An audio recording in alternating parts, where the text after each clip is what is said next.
ॐ कृष्णाय वासुदेवाय हरये परमात्मने प्रणतः क्लेशनाशाय गोविन्दाय नमो नमः। भक्तगण सादर प्रणाम।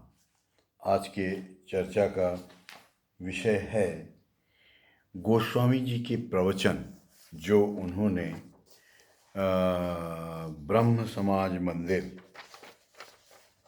ब्रह्म मंदिर ढाका पूर्वी बंगाल को 6 दिसंबर 1885 में दिया था। हम लोग वर्णन कर चुके हैं कि यदि मेरे नेत्र कण सभी यदि उसमें प्रेम न करें तो ऐसे धर्म से क्या लाभ, मैं क्या रिपु दमन कर सकता हूँ। यहाँ तक गोस्वामी जी ने वर्णना दी थी। एक आध दिन कर लूँ तो वही फिर मुझे चूर चूर कर देते हैं, लेकिन प्रभु के कार्य में ये ही मित्रवत हो जाते हैं। अब गोसाई जी ने आगे का वर्णन किया कि वे धर्म हैं, प्रभु ही धर्म है, उन्हीं से प्राण तृप्त होते हैं।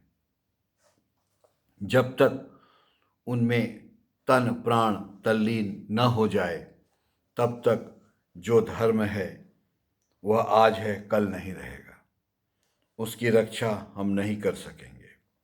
अपने पुत्र के रुग्ण होने पर दूसरों के बच्चों की बीमारी सुनकर चुप रहने के समान चुप नहीं बैठ सकते, दौड़ धूप करते हैं, क्योंकि वह अपना बच्चा है। दूसरे के घर में सर्पाघात हुआ सुनकर चुप रहते हैं, पर अपने घर हो तो अस्थिर हो जाते हैं। वैसे ही प्रभु को जो चाहता है, भक्तगण कृपया ध्यान दें, गोस्वामी जी कह रहे हैं कि प्रभु को जो चाहता है क्या वह चुपचाप बैठ सकता है। जहाँ भी सुने प्रभु पधारे हैं, जहाँ भी सुने प्रभु पधारे हैं, दौड़ पड़ेगा। उसके हृदय के फाल्गुदी भक्ति की गुप्त धारा निरंतर बहती रहती है। ऐसा धर्म जब तक प्राप्त न हो सके तब तक ही धर्म मत विरोध संकीर्णता दलबंदी रहती है, पर अंत में यह सब कुछ नहीं रहती है। सभी धर्म दल एक हो जाते हैं। नाना भांति के फूलों से बनी माला प्रभु के गले में बड़ी ही सुंदर दिखाई पड़ती है। एक बार यदि प्रभु को प्रेम कर सकें तभी हम कृतार्थ हो जाते हैं।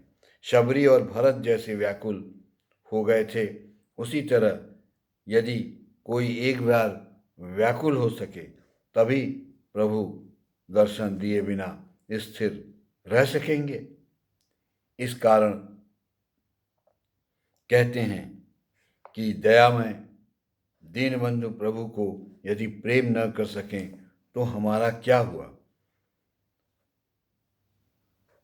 कारण कहते हैं कि दयामय दीनबंधु प्रभु को प्रेम न कर सकें तो हमारा क्या हुआ।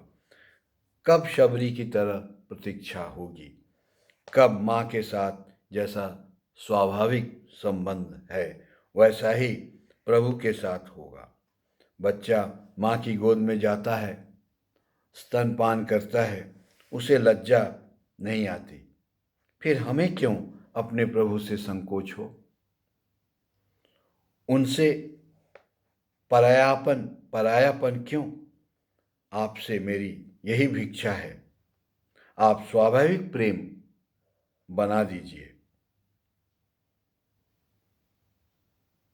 मेरी एकांत इच्छा है जैसा सबरी और भरत को हुआ था वैसा ही मुझे भी हो। मैं नितांत अनुपयुक्त हूँ, आप सबका आशीर्वाद चाहता हूँ।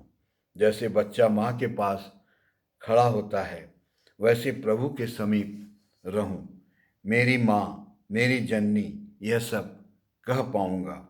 प्रभु, मैं आडंबर नहीं चाहता। हे सत्य देवता, हे सत्य देवता, सब सत्य हो और कुछ नहीं चाहता। तुम ही धन्य हो, तुम ही धन्य हो।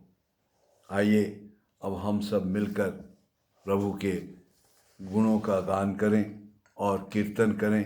कीर्तन से बहुत आनंद मिलता है, ऐसा गोसाई जी ने हम लोगों को कहा भी था।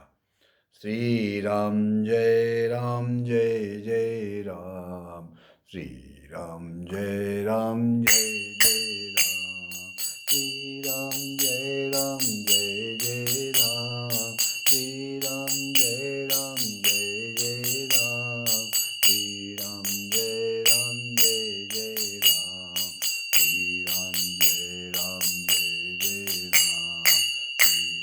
जय जय राम, श्री राम जय जय राम, श्री राम जय जय राम, श्री राम जय जय राम।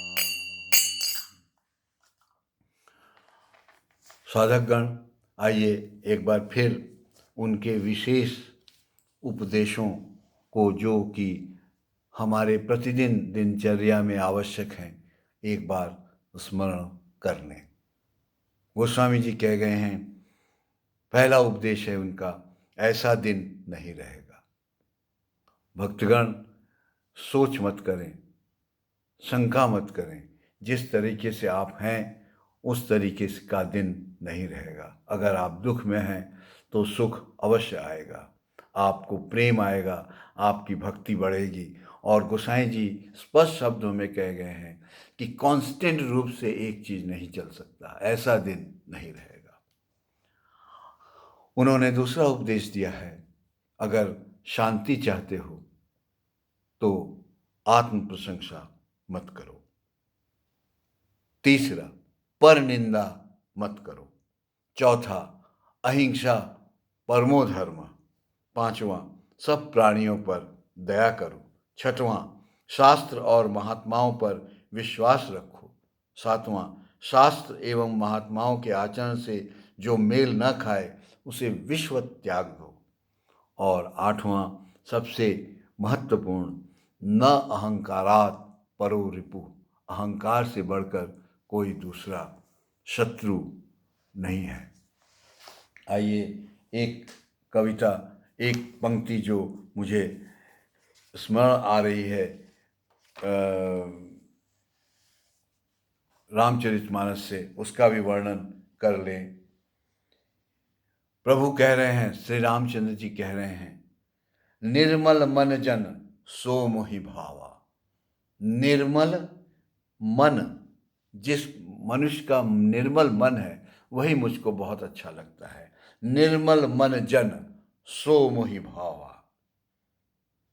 मोहि कपट निर्मल मन जन सो मोहि पावा। और मोहि कपट छल छिद्र न भावा। मुझे कपट और धोखा ये सब अच्छा नहीं लगता है। जो निर्मल है वही मुझको पा सकता है। जय श्री राम।